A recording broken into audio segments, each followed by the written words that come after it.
audio jungle.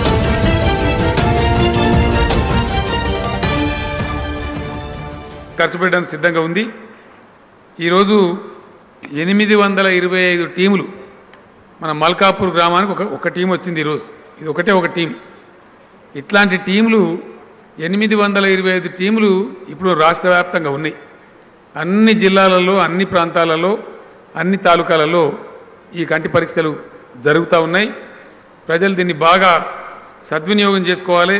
ఇది చాలా మంచి కార్యక్రమం అని చెప్పి నేను మనవి చేస్తూ ఉన్నాను.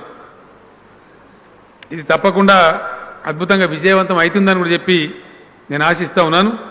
ఆ రకంగా ఆరోగ్య శాఖ వాళ్ళు విజయం సాధించాలని కూడా నేను మనస్ఫూర్తిగా కోరుకుంటా ఉన్నాను. ఇకపోతే మన మల్కాపూర్ గురించి.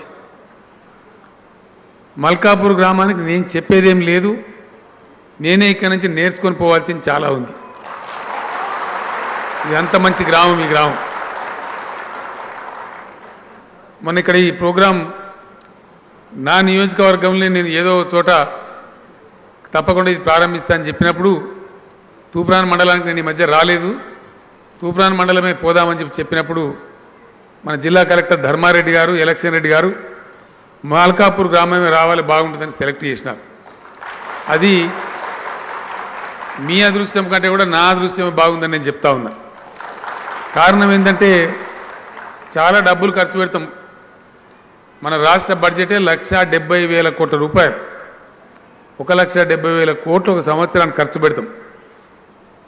కానీ డబ్బే ముఖ్యం కాదు.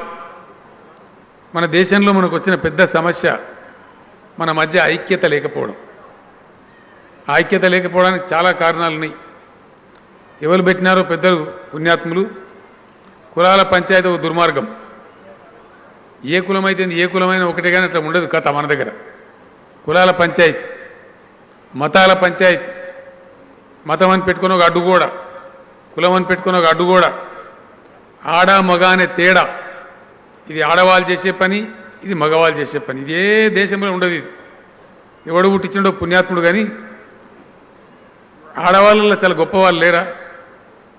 ఇప్పుడు మీ జిల్లా ఎస్పీ గారు, ఆ అమ్మాయి ఐపీఎస్ ఆఫీసర్, ఆమె మహిళ. నా వెంట వచ్చినారు హెల్త్ సెక్రటరీ గారు శాంతికుమార్ గారు, ఐఏఎస్ ఆఫీసర్.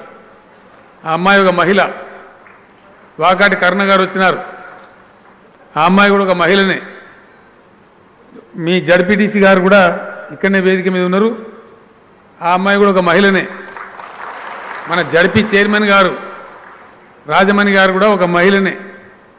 అంతేందుకు మన ఏకంగా మన అసెంబ్లీకే డిప్యూటీ స్పీకర్ పద్మా దేవేందర్ రెడ్డి గారు కూడా మన మధ్యనే ఉన్నారు, తను కూడా ఒక మహిళ. వీళ్ళు మగోళ్ళ కంటే ఏం తక్కువ పని చేస్తున్నాడని నాకు అర్థం కాదు. పెద్ద మనిషి నవ్వుతుండే, నిజమే నేను చెప్పే మాట. మన దగ్గర మన దరిద్రం మన దేశంలో ఏంటంటే ఏ దేశంలో లేదండి. ఒక్క ఇండియాలో ఉంది ఈ జాడ్యం, ఈ దరిద్రం. ఇగో ఇది ఆడవాళ్ళు చేసే పని, ఇది మగవాళ్ళు చేసే పని. ఆడవాళ్ళలో మంచి బుద్ధిమంతులు, తెలివిగలలు లేరా? ప్రతిభ ఉన్నోళ్ళు లేరా? మన మగవాళ్ళలో కొందరు సన్నాసులు లేరా? ఆ వంట ఆడామనే చేయాలి, ఎందుకు మనం చేయకూడదా? సిగ్గనిపిస్తుంది కదా. అంటే రెండు రంగాలు ఉంటాయి. గొప్ప సమాజాలు, గొప్ప దేశాలు ఏం చేస్తాయంటే ఆ సమాజం, ఆ దేశం గొప్పగా ముందుకోవాలంటే తెలివిగా ఆలోచన చేస్తారు. ఎట్లా చేస్తారు? రెండు రంగాలు ఉంటాయి. ఒకటి ఉత్పాదక రంగం, ఇంకొకటి అనుత్పాదక రంగం. Productive sector, unproductive sector. ఆ దేశంలో, ఆ సంఘంలో, ఆ సమాజంలో ఉన్నటువంటి అద్భుతమైన ప్రతిభావంతులను ఉత్పాదక రంగంలో పెడతారు, ప్రొడక్టివ్ సెక్టర్లో పెడతారు. కొంచెం తక్కువ ఐక్యూ ఉన్న వాళ్ళను అనుత్పాదక రంగంలో పెడతారు. కాకపోతే మొత్తం మహిళలంతా ఇటే ఉండాలి, పురుషులంతా ఇటే ఉండాలి అని మన దేశంలో ఉన్నది. అందువల్ల మనం దెబ్బతింటున్నాం. చాలామందికి ఈ విషయం తెలియదు. నిన్న మొన్నటి వరకు రష్యా దేశం విడిపోకముందు విమానాలను నడిపించే 92% పైలట్లు మహిళలే ఉన్నారు ఆ దేశంలో. 92% విమానాలు నడిపేవాళ్ళు. 8 మంది మాత్రమే పురుషులున్నారు 100కి. అవకాశం ఇస్తే మహిళలు కూడా చాలా అద్భుతాలు సృష్టిస్తూ ఉన్నారు. ఈ మాట నేను ఎందుకు చెప్తా ఉన్నా అంటే మా మల్కాపూర్ అక్క చెల్లెలకు నేను 2 చేతులు జోడించి దండం పెడతా ఉన్నా. నేను ఆడ హెలికాప్టర్ దిగి బస్సులో కానీ అక్కడి నుంచి నడుచుకుంటూ కానీ వస్తుంటే ఈ ఊరు యువ ఏంటండి వీడియో నచ్చిందా? అయితే ఓ లైక్ వేసుకోండి, లేదంటే ఓ కామెంట్ చేయండి. ఎప్పటికప్పుడు మా వీడియోస్ చూడాలంటే సబ్స్క్రైబ్ చేసుకోండి.